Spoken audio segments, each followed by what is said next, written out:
ओम शांति 19/9/2023।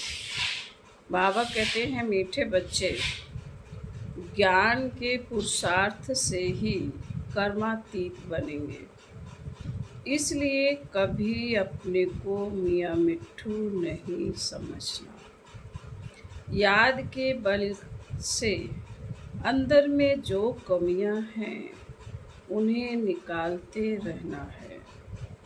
प्रश्न है, सभी बच्चों की अवस्था को मजबूत बनाने के लिए बाप कौन सी चैलेंज करते हैं? बाबा का उत्तर है, बच्चे भोजन बनाते हुए पूरा समय याद में रहकर दिखाओ। यह बाप बच्चों को चैलेंज करते हैं। शिव बाबा की याद में भोजन बनाएंगे तो ताकत बढ़ जाएगी, अवस्था बहुत अच्छी हो जाएगी, परंतु बच्चे भूल जाते हैं। इसके लिए एक दो को याद दिलाने का पुरुषार्थ करो। डबल सर्विस करनी है। कर्मणा के साथ साथ नर से नारायण बनाने की भी सेवा करो। गीत है, धीरज धर मनुआ। ओम शांति। यह किसने कहा और किसको कहा? बाप बैठ बच्चों को समझाते हैं। भक्ति मार्ग में यह गाया जाता है, जब परमपिता परमात्मा आते हैं वही आकर धीरज देते हैं और कोई मनुष्य धीरज दे नहीं सकता। तुम जानते हो अब सुख के दिन आएंगे। बाप आए हैं सुख धाम ले चलने। यह है दुख धाम। यह सब भक्ति मार्ग के गीत हैं। यहाँ तो बाप सम्मुख बैठे हैं। बच्चों को कुछ कहने की दरकार नहीं पड़ती। बच्चे जानते हैं हमारे सुख के दिन आ रहे हैं। हम सुख की राजधानी स्वयं श्रीमत पर स्थापन कर रहे हैं। डिवाइन मत पर चल रहे हैं। एक होती है डिवाइन मत, दूसरी होती है अनडिवाइन मत। डिवाइन मत एक की ही होती है, जिसे श्रीमत कहा जाता है। अनडिवाइन मत माना आसुरी पतित मत। डिवाइन मत माना दैवी पावन मत। श्रीमत और आसुरी मत को तुम समझते हो। डिवाइन कहा जाता है पावन को, अनडिवाइन कहा जाता है पतित को। यह है ही पतित दुनिया।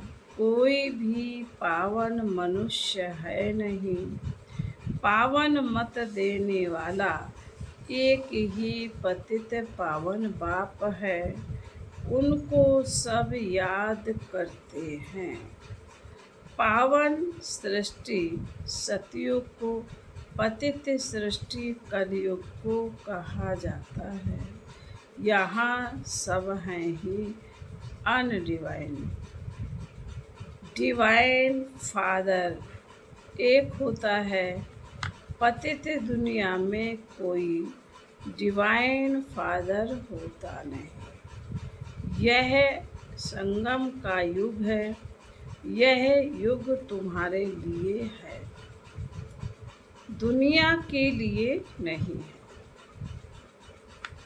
दुनिया तो समझती है संगम युग आने में बहुत वर्ष पड़े हैं। बाप आते ही पतित कलयुग को पावन सतयुग बनाने। ऐसे तो वे कुमार और कुमारियों की डिवाइन पावन है, परंतु फिर पतित जरूर बनना है। विकार से जन्म लेते हैं, इसलिए इस विकारी दुनिया में कोई डिवाइन नहीं होते। निर्विकारी को कहा जाता है, निर्विकारी होते हैं निर्विकारी दुनिया। वह है ही वाइसलेस संपूर्ण निर्विकारी दुनिया। जबकि संपूर्ण निर्विकारी दुनिया है तो संपूर्ण विकारी दुनिया भी होगी। यह है संपूर्ण अनडिवाइन दुनिया। संपूर्ण डिवाइन दुनिया सतयुग को कहा जाता है। अब तुम बच्चों को डिवाइन यानी फादर ने धैर्यवत बनाया है। डिवाइन जीव आत्मा कहा जाता है, सिर्फ आत्मा को डिवाइन नहीं कह सकते। आत्माएं तो निर्विकारी दुनिया में रहती हैं। डिवाइन मनुष्य होते हैं पवित्र दुनिया में। यह है ही अपवित्र दुनिया। अपवित्र दुनिया को पवित्र दुनिया बनाना है। यह निराकार डिवाइन फादर का ही काम है। तुम बच्चों को अब धीरज मिलता है। बच्चे, अब सतयुग आ रहा है। सुख धाम स्थापन करने में समय तो लगता है। फट से तो दुख धाम विनाश हो सकता। फट से तो दुख धाम विनाश हो, सुख धाम स्थापन नहीं हो जाएगा। तुमको भी कितना टाइम लगता है। पतित सृष्टि कितनी बड़ी है। तुम भी जब लायक बनो, तुम भी जब लायक बनो ना, तुम खुद ही कहेंगे हम अभी स्वर्ग में जाने के लिए पूरे लायक नहीं बने। पूरे लायक बन जाएंगे फिर तो कर्मातीत अवस्था हो जाए। परंतु देह अभिमान बहुतों में होने के कारण समझते हैं हम तो संपूर्ण बन गए हैं। हमको श्रीमत की दरकरार ही नहीं, इसलिए याद नहीं करते। बाप की याद से ही तो श्रेष्ठ बनेंगे। कोई कह ना सके कि हम निरंतर बाप को याद करें। अंदर में कोई ना कोई समझे कि हम तो निरंतर याद में रहते हैं। याद में रहते रहे तो बाकी क्या चाहिए। सारा दिन भी कोई याद में रहे तो कर्मातीत अवस्था हो जाए। बड़ा मुश्किल है। बाबा की याद में रहना। तुम पुरुषार्थ कर रहे हो सुख धाम में राज्य भाग लेने के लिए। अपने को देखना है। अगर हमारे में बहुत विकार हैं, कमियां हैं, तो हम इतना ऊंच पद पा नहीं सकेंगे। निरंतर याद की दौड़ी लगा नहीं सकेंगे। अपने को मियाँ मिट्टू नहीं बनना है कि मैं तो संपूर्ण हूँ। संपूर्ण होते ही है शिवालय। सतयुग में सारा मदार शिवालय बन जाता। लक्ष्मी नारायण का राज्य चलता है। मंदिर में राज तो नहीं करते हैं ना। शिवालय सतयुग में सब देवी देवताएं राज्य करते हैं। फिर पूज्य के लिए मुख्य लक्ष्मी नारायण का चित्र बनाए।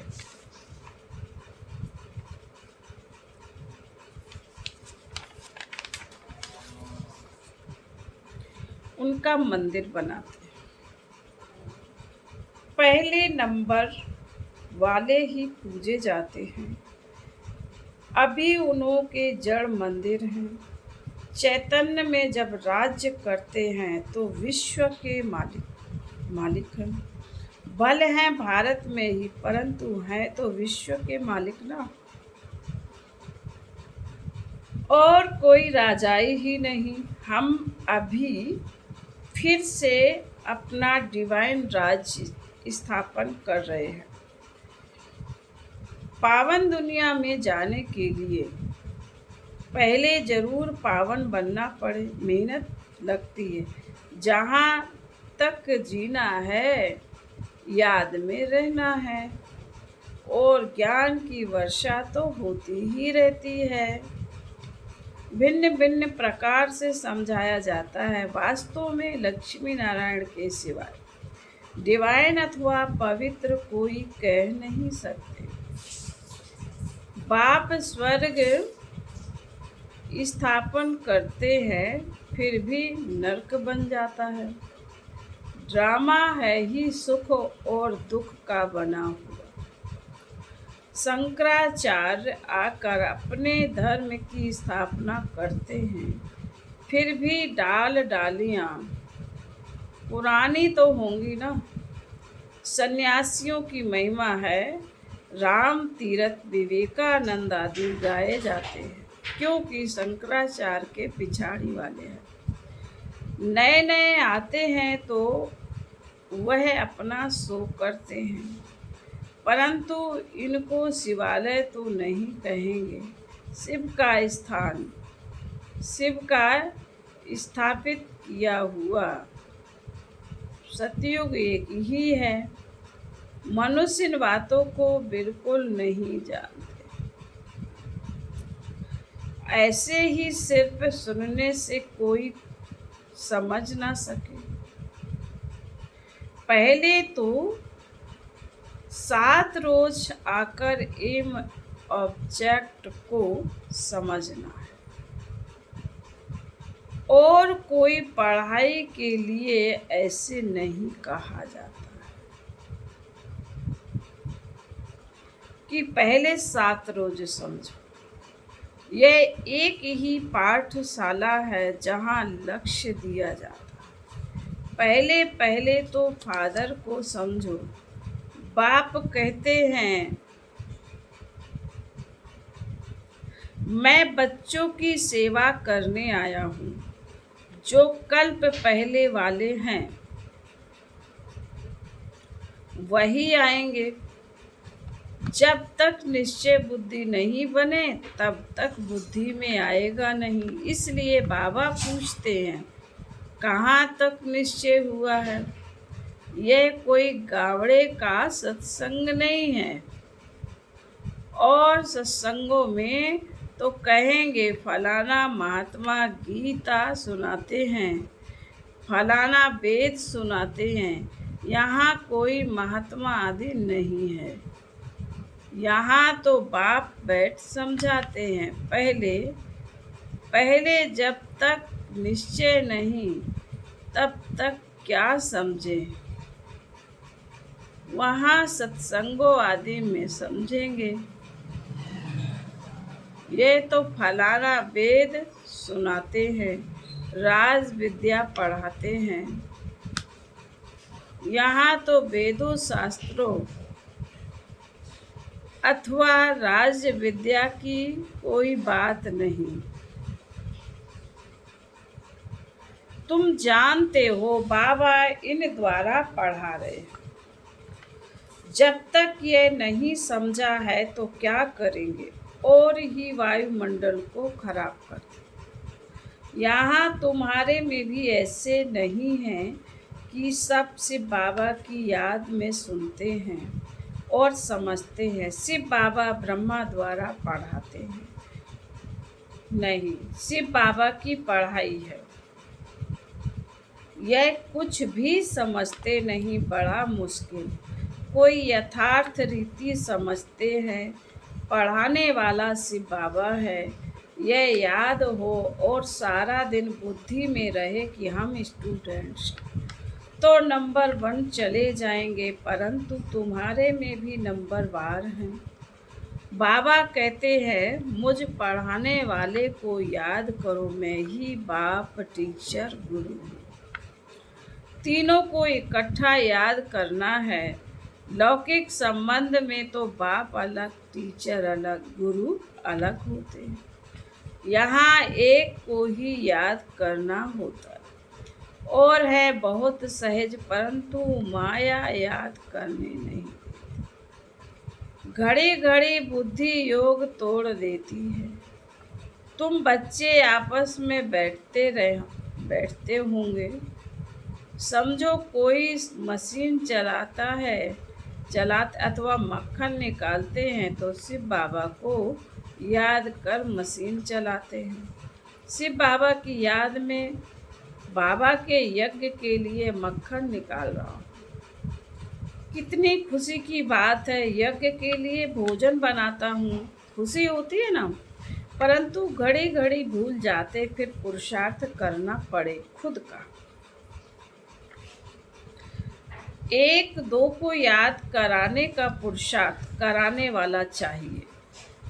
फिर भी शिव बाबा को याद कर भोजन बनाएंगे तो ताकत भर जाएगी, तुम्हारी अवस्था बहुत अच्छी हो जाएगी।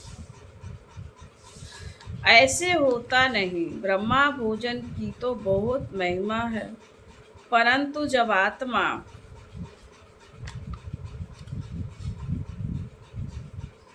शिव बाबा की याद में रह बनाए, शक्तियों का ऐसा भंडारा हो, याद में रह भोजन बनाए तब तो शक्ति मिले।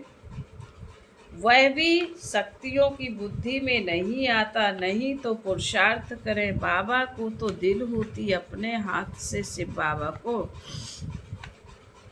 याद करते भोजन बनाओ। प्रैक्टिस करनी है। देखें, याद ठहर सकती है। बाबा चैलेंज देते हैं, जो भी भंडारे में है कोशिश करो। बाबा जानते हैं कि 1 घंटा भी याद नहीं रह सकती। याद वाले ज्ञानवान हो तो डबल सर्विस में लग जाएं। जब तक कांटे को फूल ना बनाए तो कुछ काम के नहीं हैं।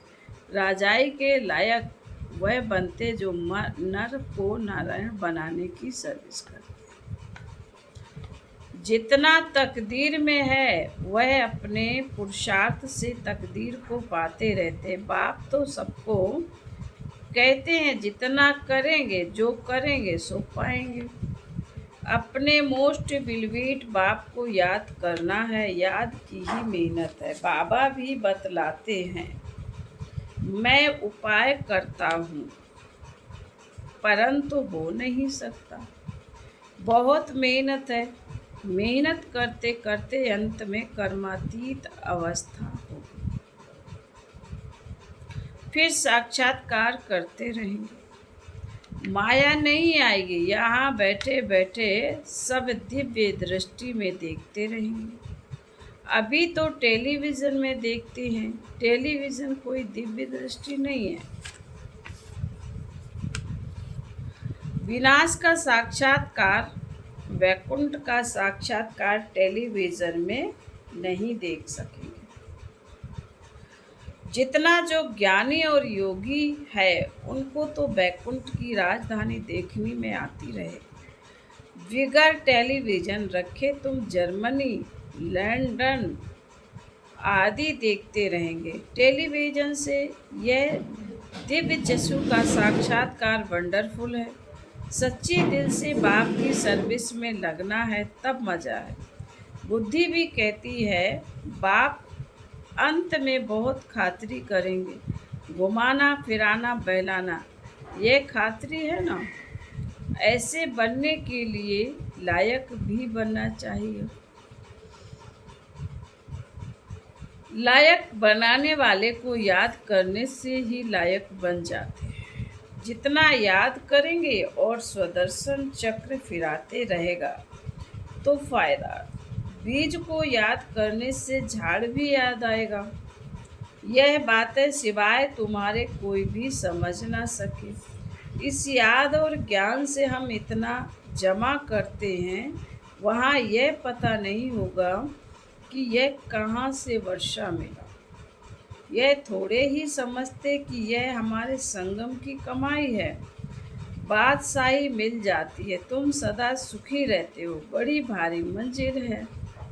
अभी तुम डिवाइन बनते हो, सारी दुनिया अनडिवाइन है। तुम मनुष्य से देवता डिवाइन बन रहे हो। मनुष्य को देवता बनाने वाला एक ही फादर है। फादर अक्षर कहना सहज है। कोई भी बूढ़ा बुजुर्ग देखेंगे तो उनको बाबा व पिताजी कहेंगे। बूढ़ा बूढ़े को देखेंगे तो भाई समझेंगे। छोटे बड़े को देखेंगे तो बाप समझेंगे। निराकार बाप का तो कोई को पता है नहीं, सिर्फ कह देते गॉड फादर। यह नहीं समझते कि हम आत्मा, हमारा बाप वह है। बाप जरूर वर्षा देता हो। अभी तुम जानते हो हमारा बाप हमको वर्षा दे रहे हैं। इस वर्षे के लिए ही हम बार बार पुकारते हैं, प्रार्थना करते हैं। अब वही पढ़ा रहे हैं। अभी हम प्रार्थना अथवा भक्ति से छूटे। बड़े मज़े की नॉलेज है। कहते हैं आप हमारे बेहद के बाप को, फिर हमको छोड़ लौकिक बाप के पास बुद्धि क्यों जाती है? परंतु किसी की तकदीर में नहीं है तो बुद्धि में बैठता नहीं। खुद ही कहते हमारी तकदीर में राजयोग की बादशाही नहीं। तो बाबा क्या करेंगे? क्यों नहीं तकदीर बनाते हो? तकदीर बनाने में तो कोई को मना नहीं है। तकदीर में नहीं है तो बाबा को छोड़ देते हैं। फिर माया बिल्ली बुद्धि में घोटाला डाल देती। बाप भी क्या करे? माया बिल्ली पर जीत पानी है। काम काज करते शिव बाबा की याद रहे तो बहुत फायदा हो जाए। 1 मिनट भी याद करने से बड़ा फायदा हो सकता है। 1-2 को सावधान करो, फिर कोई माने या ना माने। बाबा युक्ति बहुत बतलाते हैं। फिर बाबा कहते हैं अच्छा, मीठे मीठे सिकिल दे बच्चों प्रति मात पिता बाप दादा का याद प्यार और गुड मॉर्निंग। रूहानी बाप की रूहानी बच्चों को नमस्ते। हम रूहानी बच्चों की रूहानी मात पिता बाप दादा को याद प्यार, गुड मॉर्निंग और नमस्ते। धारणा के लिए मुख्य सार बाबा ने पहली पॉइंट में कहा है 1-2 को बाप की याद दिलाने का पुरुषार्थ करना है। बाप, टीचर, सतगुरु तीनों को साथ साथ याद करना है। भोजन बनाते व खाते समय याद में जरूर रहना है। नंबर 2, सच्चे दिल से बाप की सर्विस में लगना है। कांटों को फूल, मनुष्य को देवता बनाने की सेवा करनी है।